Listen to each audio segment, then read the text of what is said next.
السلام علیکم۔ کراچی میں تیز بارش کے باوجود دھرنا شرکا ڈٹ گئے۔ مظاہرین کا مشکلات کی پرواہ کیے بغیر دھرنا جاری رکھنے کا اعلان۔ کیا آپ حالات حاضرہ سے آگاہی حاصل کرنا چاہتے ہیں؟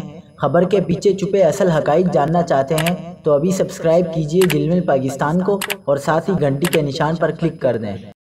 آپ کو بتاتے چلیں کہ کراچی میں تیز بارش کے باوجود سندھ اسمبلی کے باہر جماعت اسلامی کا دھرنا جاری ہے، جس کا آج چھٹا روز ہے۔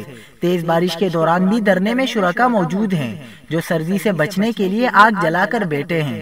قالین اور دریا گیلی ہونے کے باعث شرکا کے لیے تخت کا اہتمام بھی کیا گیا ہے۔ اس دھرنے کے خصوصی مناظر آپ اپنی اسکرین پر دیکھ سکتے ہیں۔